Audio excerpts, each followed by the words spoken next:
विद्यार्थी मित्रांनो नमस्कार.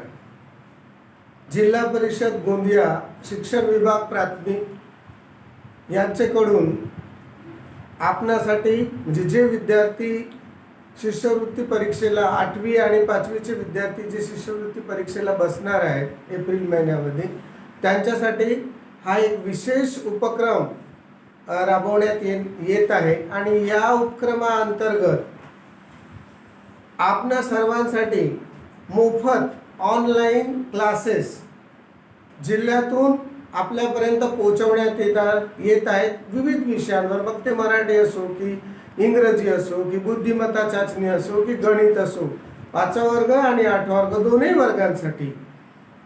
तर हा असा अद्वितीय जो उपक्रम जिल्हा परिषद गोंदिया शिक्षण विभाग प्राथमिक यांनी आपल्याकरिता आयोजित केलेला आहे आणि राबवण्यात येत आहे.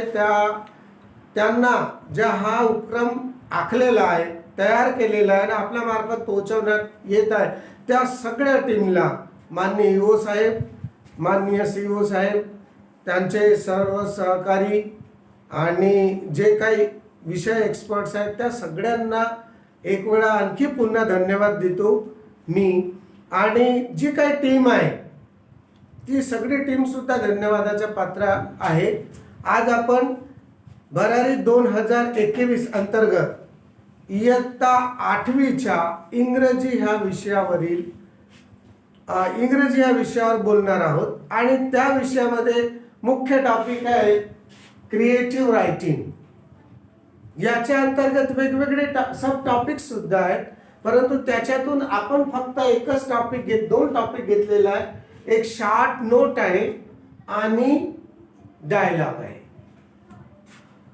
आता जर आपण पेपर पॅटर्न पाहिला किंवा अभ्यासक्रमाची किंवा सिलेबसची रचना जर पाहिली तर क्रिएटिव्ह रायटिंग मध्ये शॉर्ट नोट आणि मेसेज म्हणून एक आहे सब टॉपिक, दुसरा आहे डायलॉग, तिसरा आहे स्लोगन्स, चौथा आहे ॲडव्हर्टिजमेंट्स, 5वा न्यूज आहे, 6वा ईमेल आहे, 7वा वेबसाईट्स आहे आणि 8वा SMS लँग्वेज आहे. म्हणजे सगळे जे टॉपिक आहेत ते मॉडर्न आहेत, एकदम मॉडर्न आहेत आणि टेक्नॉलॉजीशी संबंधित आहे. मॉडर्न टॉपिक आहे आणि याच्यावर एकूण 16% आहे वेटेज. आपल्या प्रश्नपत्रिकेमध्ये 16% वेटेज आहे. अर्थात 8 सब टॉपिक्स आहेत आणि प्रत्येकावर एक प्रश्न येणार आहे, कारण 8 प्रश्न असतील आणि निश्चितच एक प्रश्न प्रत्येकावर येतो. हे एकदम मॉडर्न टॉपिक आहेत. SMS लँग्वेज घ्या किंवा वेबसाईट्स घ्या किंवा ईमेल घ्या किंवा न्यूज ॲडव्हर्टिजमेंट्स. तुम्हाला 6व्या 7व्या वर्गापासून ॲडव्हर्टिजमेंट्स आणि SMS लँग्वेज आहे किंवा तुमच्या पेपरवर एक कोड बनवलेला आहे QR कोड. त्याला जर आपण स्कॅन केला तर आपल्याला त्या पुस्तकातील किंवा त्या पाठातील काय घटक आहेत, उपघटक आहेत ते सगळे तुम्हाला दिसतील. तुमच्याकडे जर अँड्रॉइड मोबाईल असेल आणि त्याच्यात स्कॅनर लावलेला असेल तर तुम्हाला सगळं ते इंटरनेटने कनेक्ट केल्यावर दिसतील.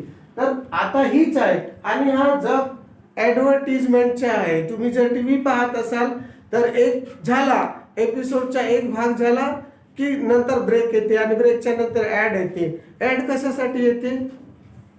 त्यांना आपापल्या प्रॉडक्टचा व्यापार करायचा असतो, विकायचा असते. त्याच्यानंतर न्यूज चॅनल आहे, ईमेल फार महत्वाची गोष्ट आहे, websites. There are so many different websites.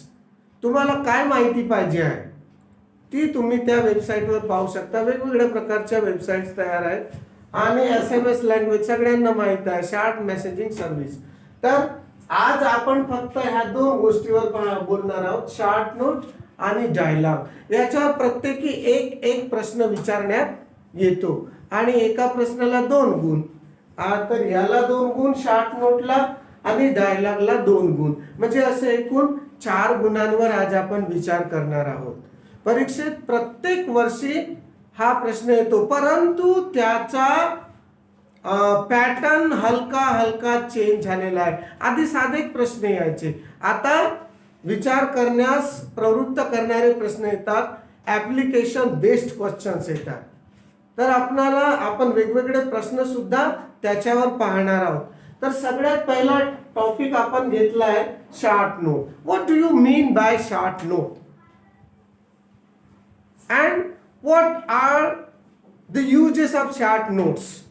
कुठे कुठे त्यांचा वापर करण्यात येतो. आता शॉर्ट नोट कशासाठी, समजा की आपण घरी नसलो किंवा बाहेर चालले गेलो, किंवा बाहेर जायचं असेल आपल्याला, तर आपण कोणासाठी तरी, आणि तो व्यक्ती घरी नाही आहे, तर मग त्याच्यासाठी आपण एक कागदावर चिठवर मेसेज लिहून ठेवायचा, किंवा SMS पाठवता येईल तुम्हाला मोबाईलने, किंवा व्हॉट्सॲप, किंवा आणखी जे काही सोशल मीडिया आहे त्याच्यावर सुद्धा तुम्हाला मेसेज पाठवता येऊ शकतील. त्याला शॉर्ट नोट, निबंध नाही, पॅरेग्राफ नाही, पॅसेज नाही, शॉर्ट नोट आहे.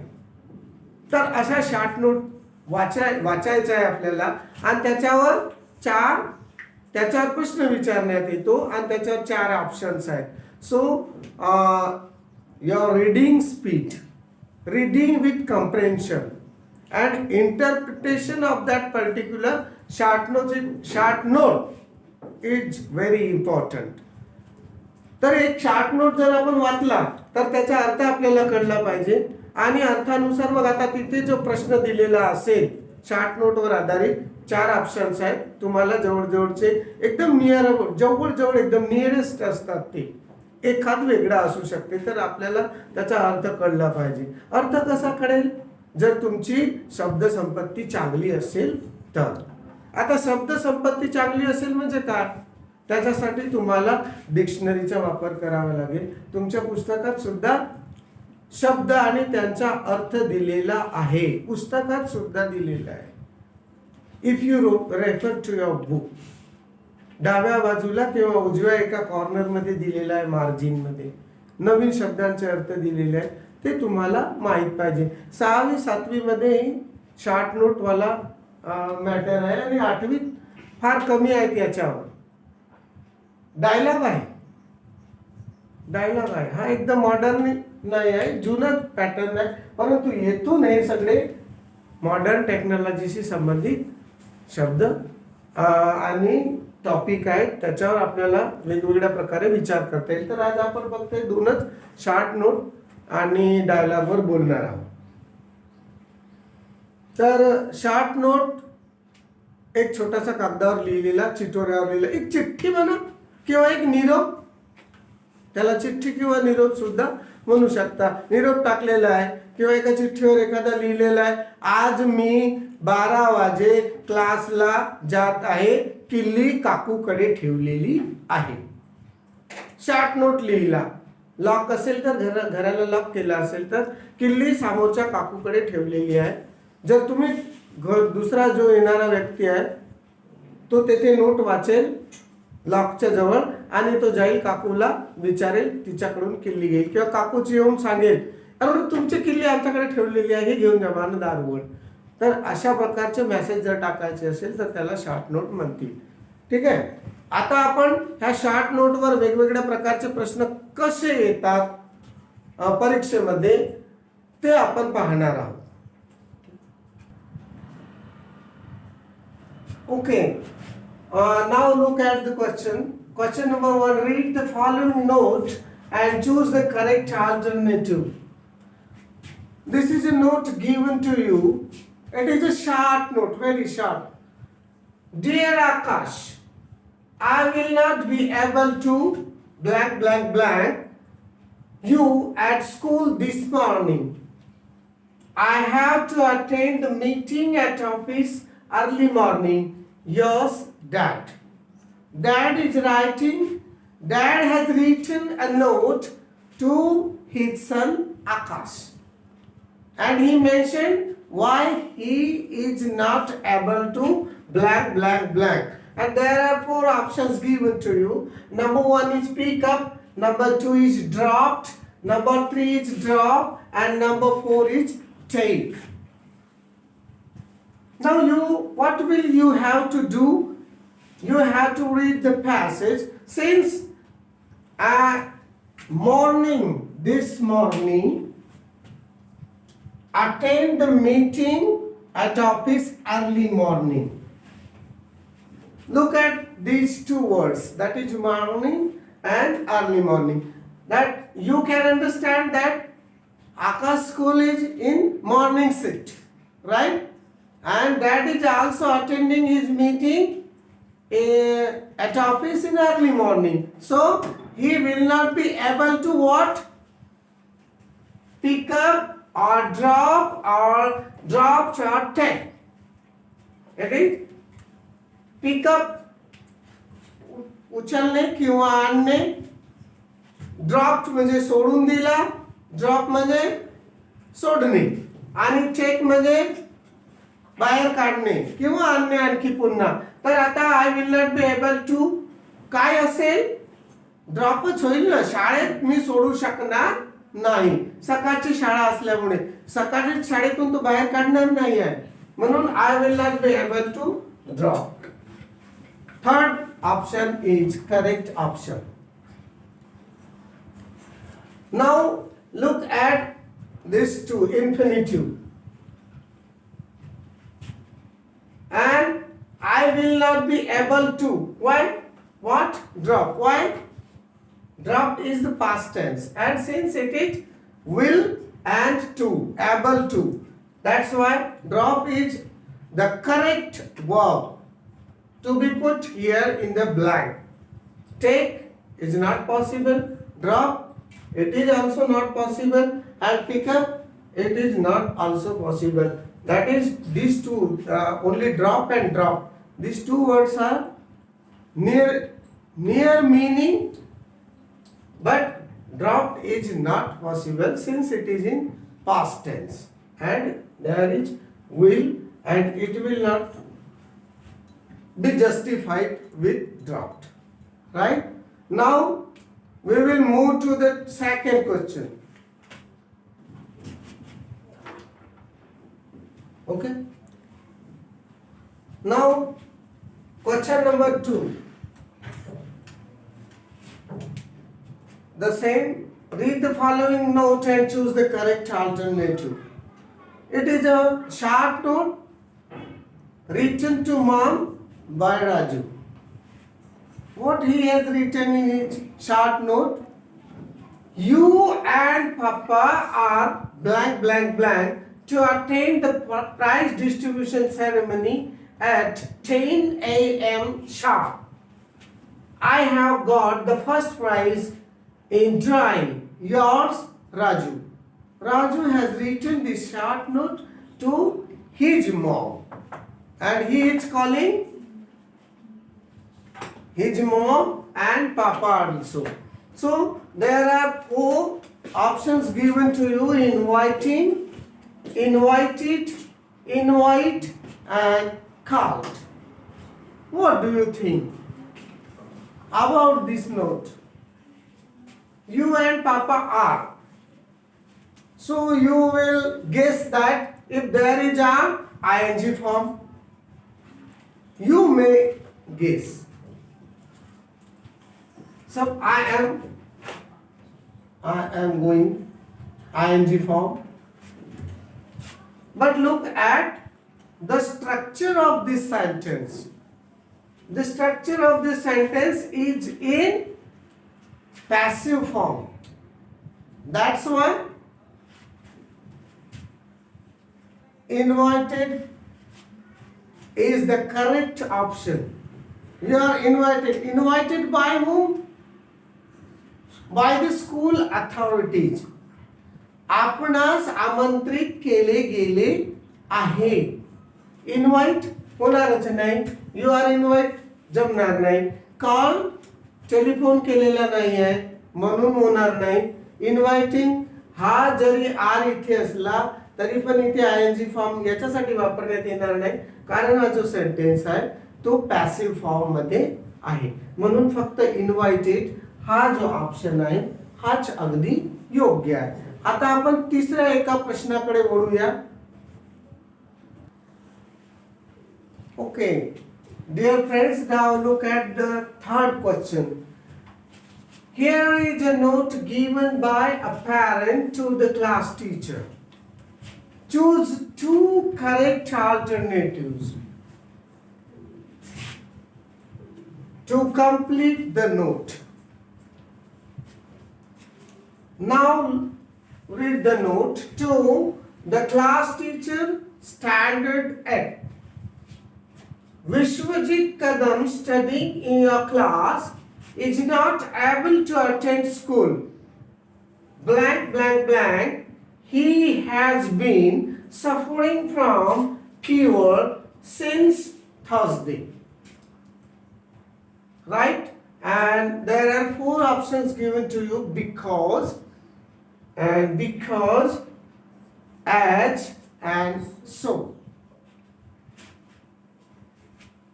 So this is a note given to the class teacher, addressed to the class teacher by a parent called Mr. Kadam.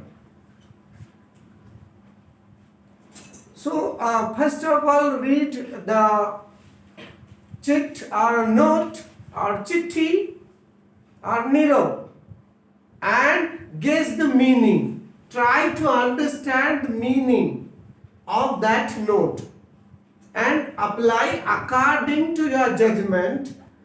There are 4 options. Use your judgment, your conscience, and apply two alternatives. 20% questions are having 2 alternatives in your scholarship examination. That is in 2 papers, English and Math mental ability test, and Maths and Marathi or first language, whichever language it may be.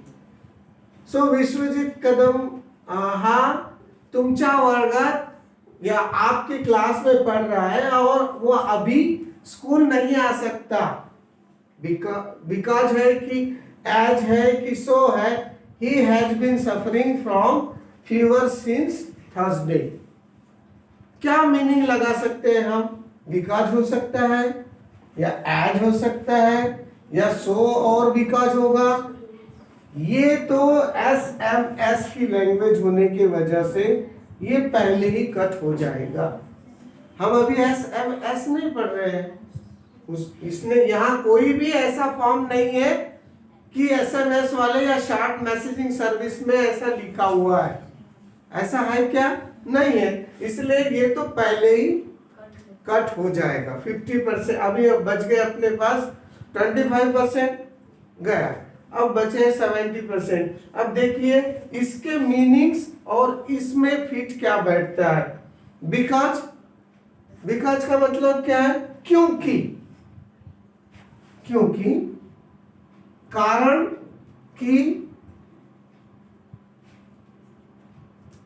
कारण की या कारणवश, हिंदी में अगर बोलते हैं हम,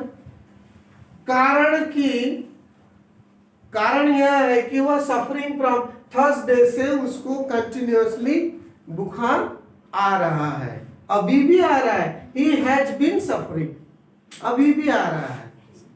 तो because, क्योंकि उसको थर्सडे से बुखार आ रहा है, ये हो सकता है क्या देखेंगे। एज सो का मतलब क्या है? सो का मतलब क्या है? इसलिए म्हणून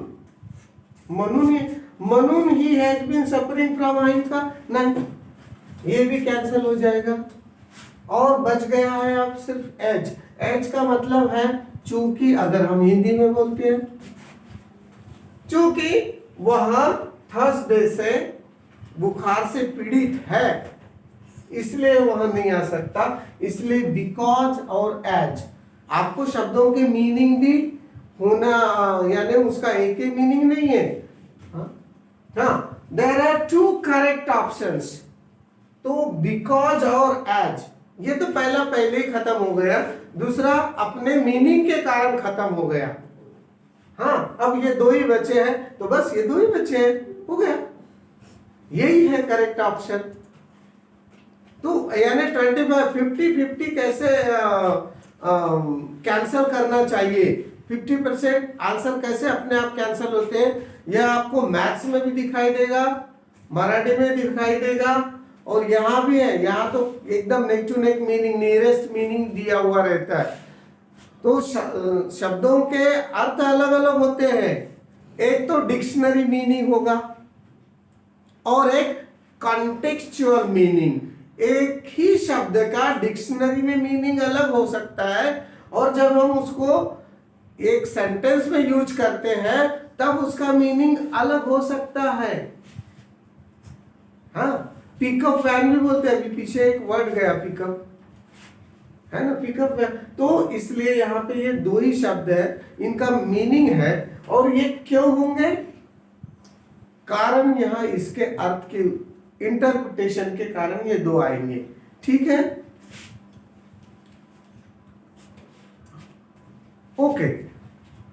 तो इंग्रजी ही भाषा कठीण आहे किंवा परकीय आहे किंवा it is a foreign language हे आपण म्हणतो, परंतु जेव्हा आपण आपल्या आजूबाजूला पाहिलं, सायकलचे पार्टचा एखादा मराठी नाव सांगता येईल का तुम्हाला? हँडल बारला काय म्हणतात मराठीमध्ये, किंवा चेनला काय म्हणतात, किंवा पॅडलला काय म्हणतात, किंवा आणखी रिम असेल, आपण त्याला रिंग म्हणतो पण ऍक्च्युअल ती रिम आहे. टायरला काय म्हणतात? काहीच म्हणत नाही मराठीत. हिंदीत काय म्हणतात ते आपल्याला माहित नाही. मित्रांनो, आपल्याकडे असे शब्द अक्षरशः पसरलेले आहेत आपल्या वातावरणात. शॅम्पूला काय म्हणतात माहित नाही. मराठीत काय म्हणतात शॅम्पूला? It has no Marathi word, substitute word. कारण इंग्रजी 16 लाख शब्दांची भाषा आहे आणि जवळजवळ 9 लाख शब्द हे टेक्निकल शब्द आहे. टेक्निकल शब्द म्हणजे काय? त्यांचा फार कमी किंवा ते रेस्ट्रिक्टेड यूज आहे टेक्नॉलॉजीशी. किंवा आता याचा यूज बघा, मोबाईल फोन, मोबाईलचा आता हा एकदम झालेला आहे, परंतु आता हा पेन आहे, राईट. किंवा सायकलच्या वेगवेगळ्या पार्ट आहे, त्याचा फार कमी उपयोग आपण करतो. चिपचा कोणी उपयोग करते का दररोज? नाही करत.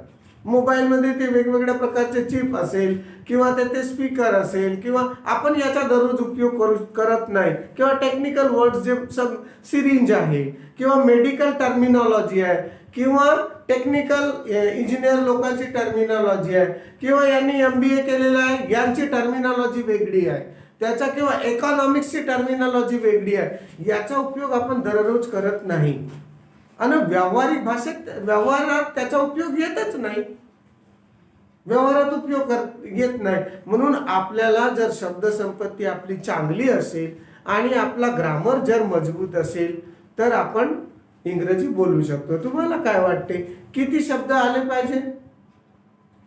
16 लाख सांगितलं मी. आणि English is growing language, it grows day by day. मराठीची तेवढी शब्दसंपत्ती नाही आहे, इंग्रजीची खूप जास्त आहे आणि ती ग्रो करत आहे. तर आपल्याला इंग्रजी शिकायचं असेल तर काय करावं लागेल? शब्द पाठ करून चुपचाप बसायचा का? नाही.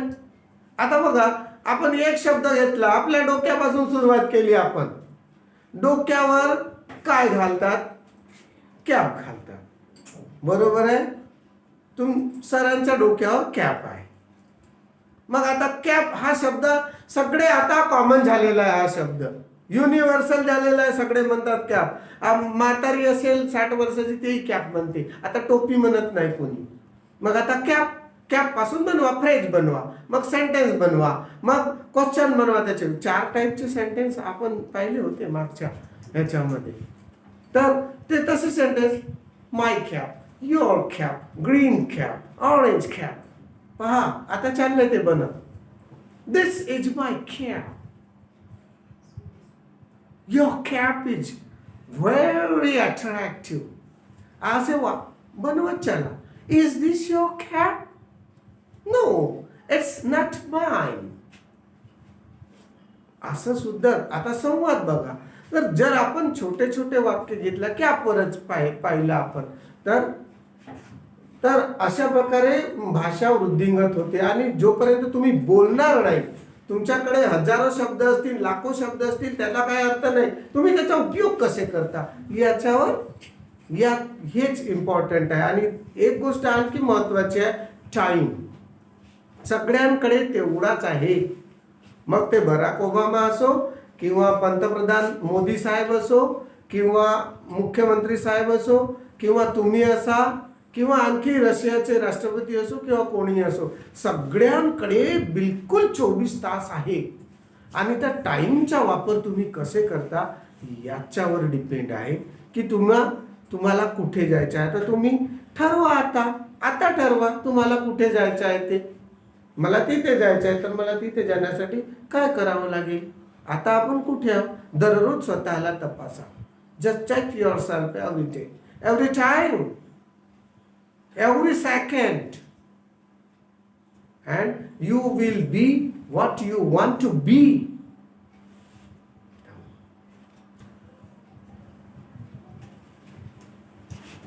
Now look at this short note.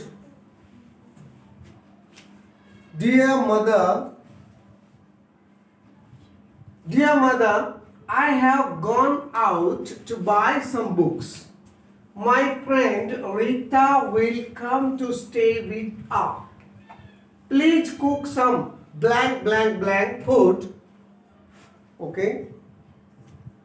And options are tasty, salty, boiled and raw. 2017 मध्ये हा प्रश्न विचारण्यात आला होता. एका मुलीने आपल्या आईला लिहिलेली ही एक शॉर्ट नोट आहे.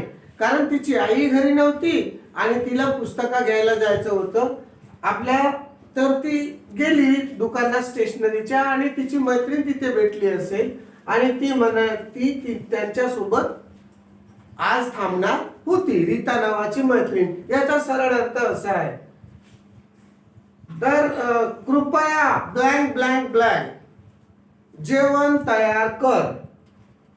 त्याचे 4 पर्याय दिलेले आहेत, टेस्टी, साल्टी, बॉइल्ड आणि रॉ म्हणजे कच्चा, बॉइल उकडलेला, उबला हुआ, साल्टी खारट आणि टेस्टी स्वादिष्ट.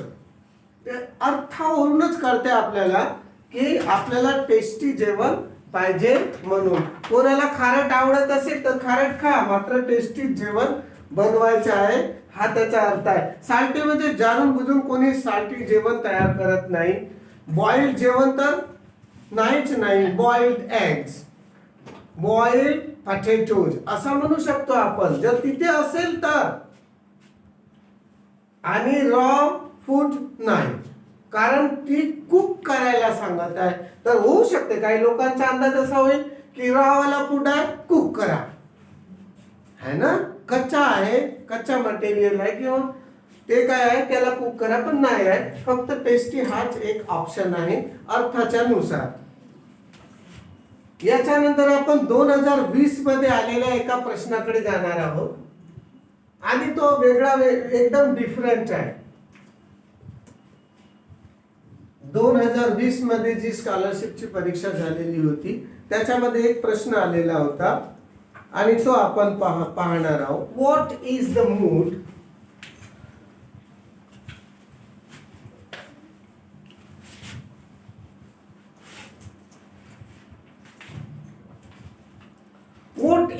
of the following short note?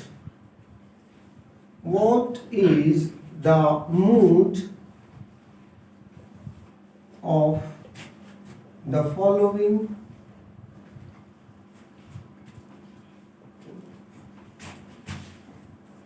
short note?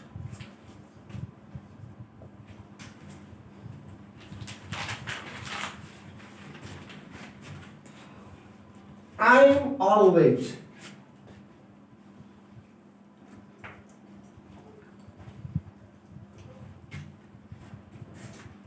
in your hour of need.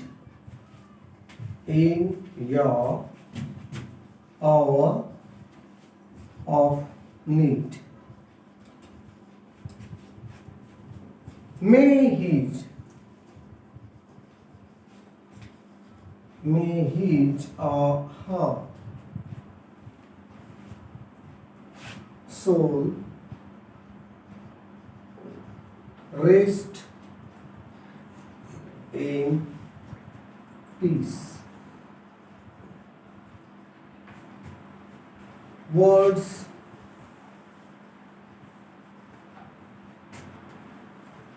fall short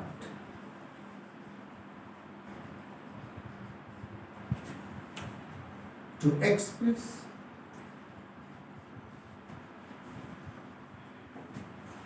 my sorrow.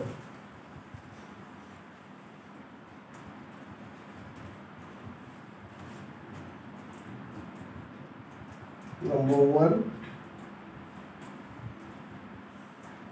happy. Number two, surprised.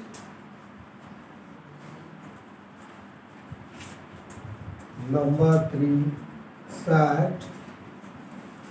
And number four, wonder.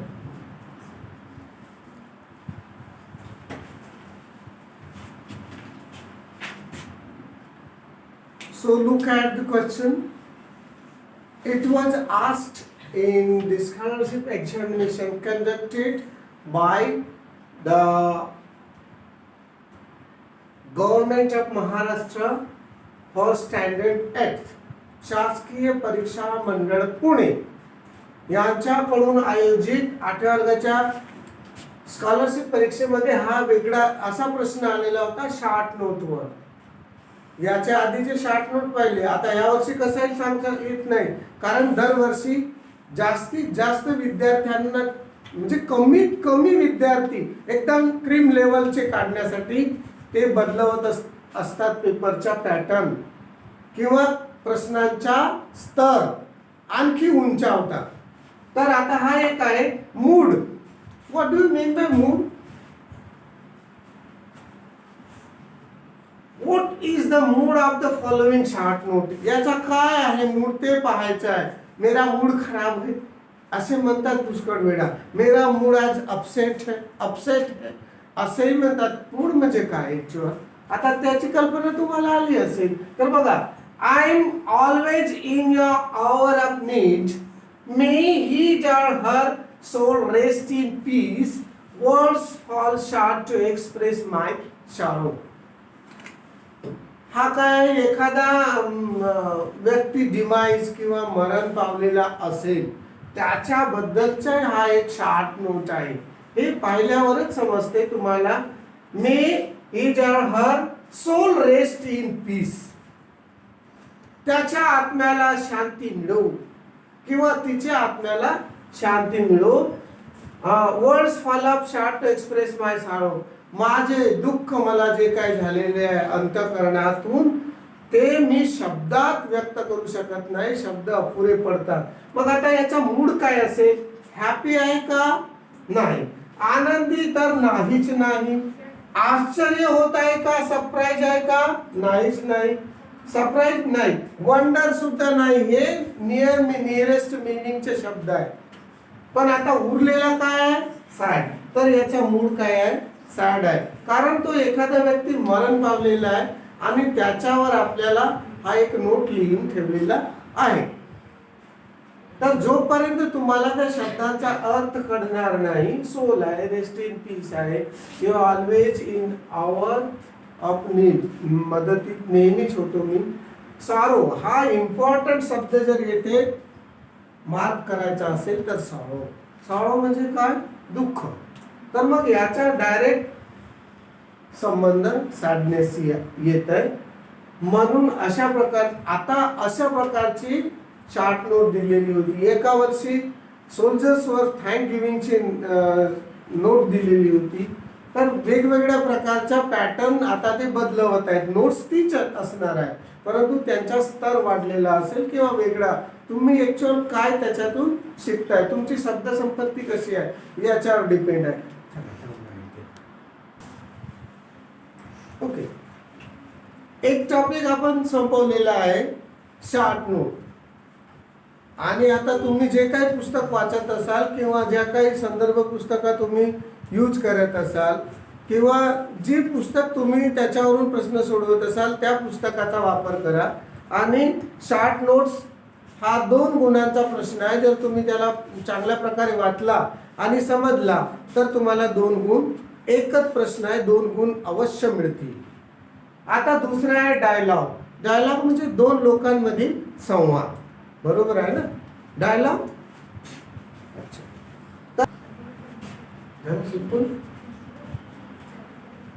Question 1, complete the conversation.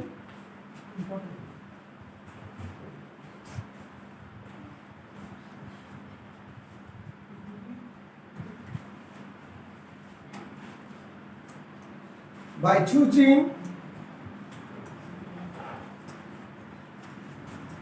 correct alternative.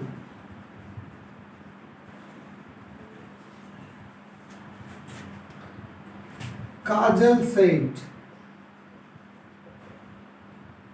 "Are you ready?"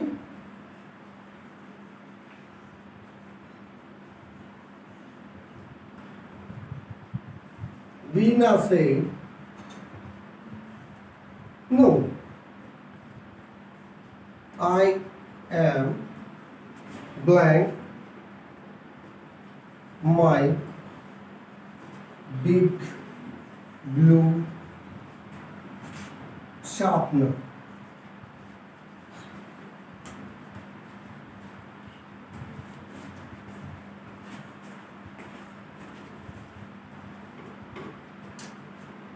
Kajal, be quick.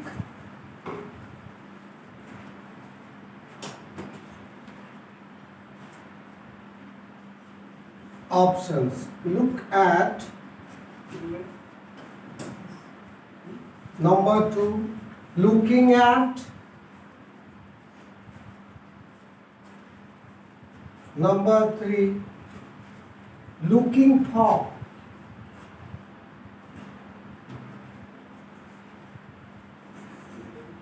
Number 4, look for. Okay.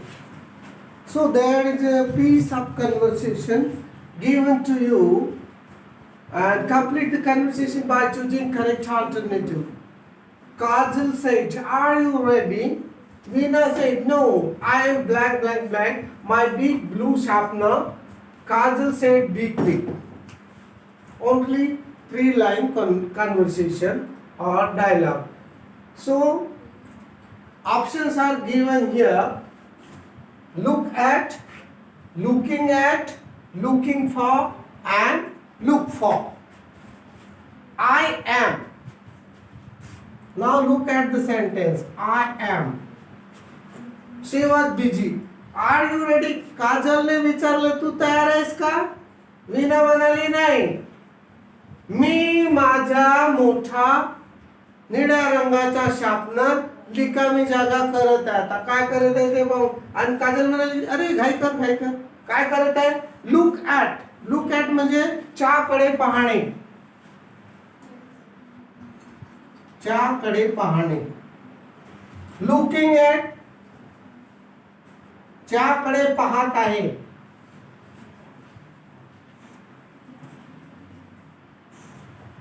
Looking for म्हणजे शोधत आहे. आणि look for म्हणजे शोधणे. 4 प्रकारचे आहेत. आता तुम्हाला जर यांचा अर्थच माहित नसेल तर काय करता येणार नाही. लुक ॲट म्हणजे च्याकडे पाहणे. लुकिंग ॲट म्हणजे च्याकडे पाहत आहे.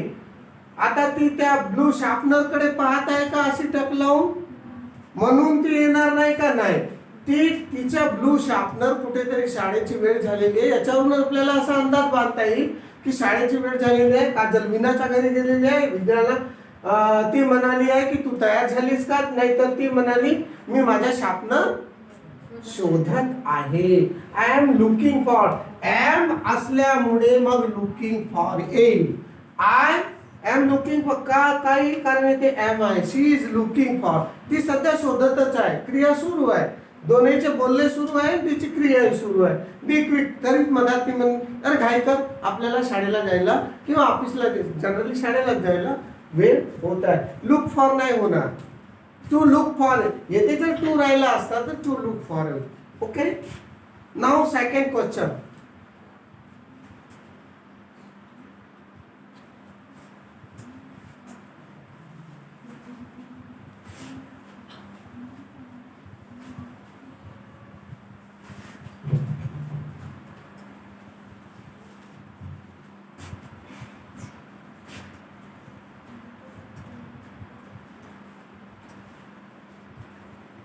Question number 2. Complete the dialogue. Complete the dialogue between a teacher and a student. A teacher and a student.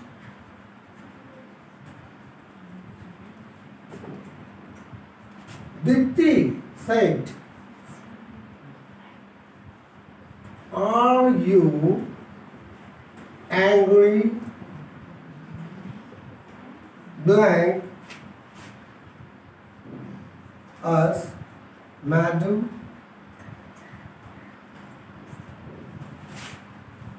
Teacher: "No, not at all."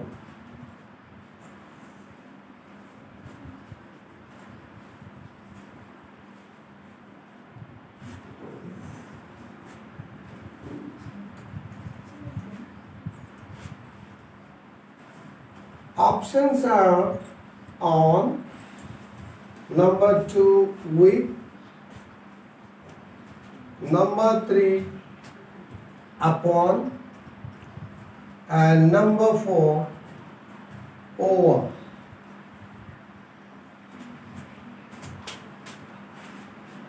Now look at the dialogue. It is a dialogue between a teacher and a student. Only 2 lines are there. Dipti said, "Are you angry, blank blank blank us, ma'am or madam?" Teacher said, "No, not at all." So the options are on, with, upon and over. What will be the answer? Some will say that on, upon and over. Look at these 3 words. Look at these 3 words. You will get a clue. Which word will be the correct option? What do you think? It is on, or with, or upon, or over? Angry, with. इस angry के साथ में हमेशा with आता ही है. Angry on नाही होता. आमच्यावर रागावल्या का मॅडम, जर असा तुम्ही मराठीत विचार केला तर एंग्री ऑन होईल. चुकला तो. आमच्याशी रागावल्या आहेत का, आमच्याशी.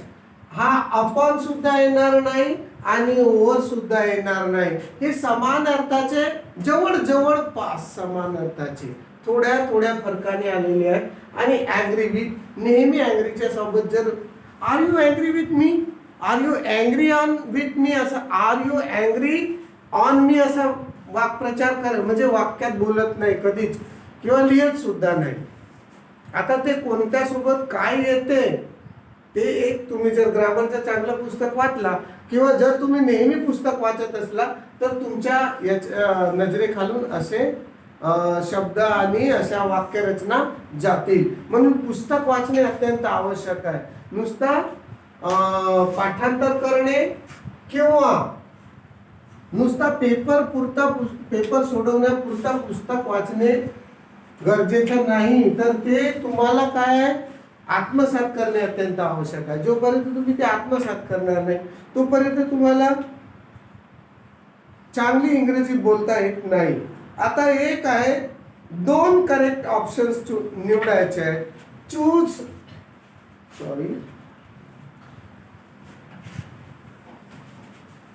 To correct options. Choose two correct options.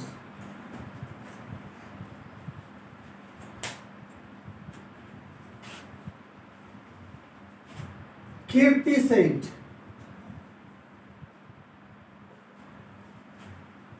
"May I come in, sir? May I come in, sir?" Teacher,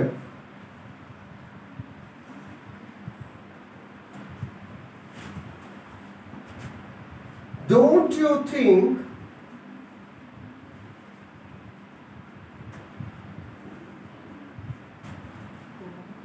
you are late? Option number 1, 2, number 2, 2,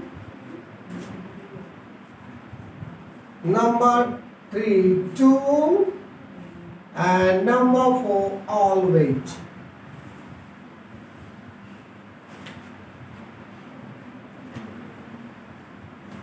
Choose two correct options. And it is a very short dialogue. Kirti said, "May I come in, sir?" Teacher said, "Don't you think you're late?" कीर्ती म्हणाली, "आत येऊ का sir?" Sir म्हणाले, "तुला वाटत नाही का तू blank blank blank late?" तर आता टू येईल की टू येईल की हा टू येईल की ऑलवेज येईल की हे दोन येतील की हे दोन येतील की हे, आता पुष्कळ आहेत परम्युटेशन्स अँड कॉम्बिनेशन्स, काय येतील बा. तर अशा वेळा आपल्याला वाक्याचा अर्थ नेमका कळणार. तुला वाटत नाही का की तुला खूप उशीर झालाय? हा एक येऊ शकते. अरे टू ओल्ड आणि टू ओल्ड म्हणजे काय काय फरक असेल? ओल्ड आणि टू ओल्ड. ओल्ड म्हणजे जुना किंवा म्हातारा आणि टू ओल्ड म्हणजे खूपच जुना, अधिक जास्त आणि अधिक जुना किंवा अधिकच म्हातारा, जखड. तर आता जर येथे आपण वापरला don't you think you are too late, आता हा टू वापरायचा की हा टू वापरायचा? Too late. तुला असं वाटत नाही का की तुला खूपच उशीर झालेला आहे? आणि युअर, हा तर टू म्हणजे दोन आहे, हा टू म्हणजे हा इन्फिनिटिव्ह आहे, बरोबर आहे ना. आणि हा वर्कच्या सोबत लागते, बेस वर्क, बेस जर असेल त्याच्या सोबत लागते. आणि हा ऑलवेज म्हणजे हा तर गेला, मग हा एक बरोबर आहे. आणि ऑलवेज नेहमी. तुला असा वाटत नाही की तू नेहमीच लेट येतेस? तर हे दोन वर्ड आहेत, टू TOO आणि ऑलवेज, हे दोन वर्ड आहेत जे करेक्ट ऑप्शन आहेत याचे. Okay okay, now look at this question. It was asked in the examination held in 2019. 2019 मध्ये हा एक प्रश्न आलेला होता डायलॉग वर. Read the conversation between a librarian and a student. Choose the correct option and complete it. Librarian और student के beach में जो वार्तालाप हुआ है वह देखिए, पढ़िए और यहाँ पे दो ब्लैंक्स दी हुई है, वहां पे कौन सा ऑप्शन सही है वो आपको लिखना है, चूज करना है. Student sed, can you blank me the Oxford dictionary?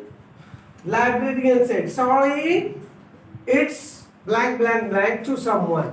Student said, no problem, I'll take it some other time. There are 4 options given to you for the 2 blanks. C, wife, lent, bought, sell, expensive, and lent issued.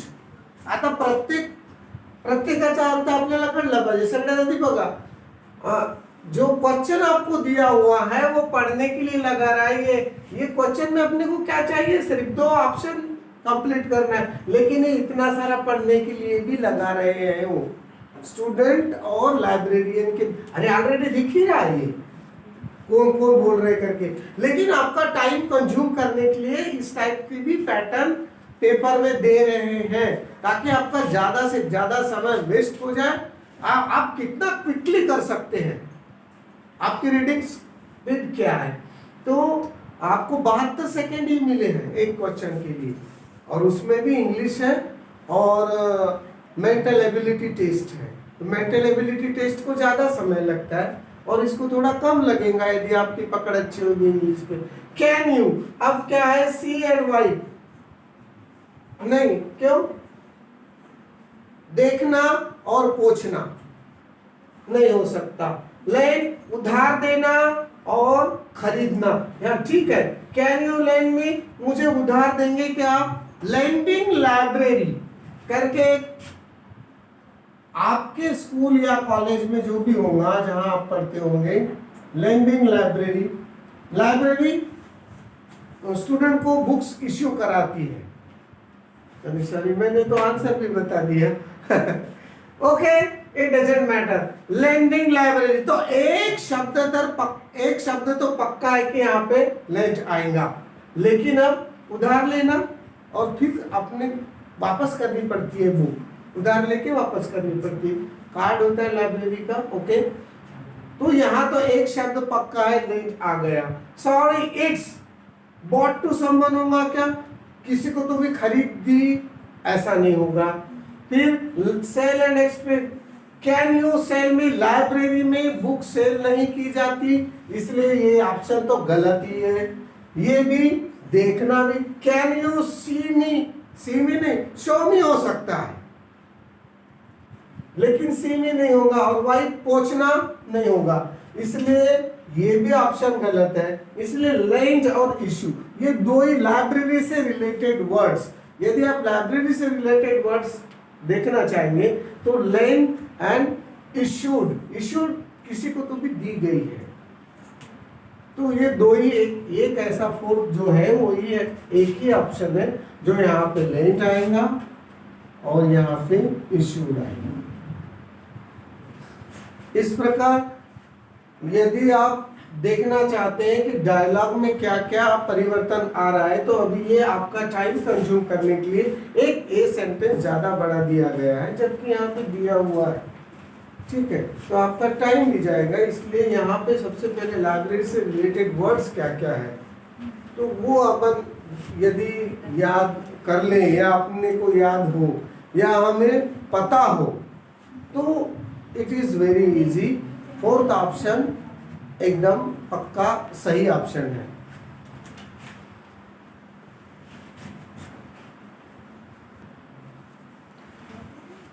So today we learnt more about the topic short note or messages and dialogue.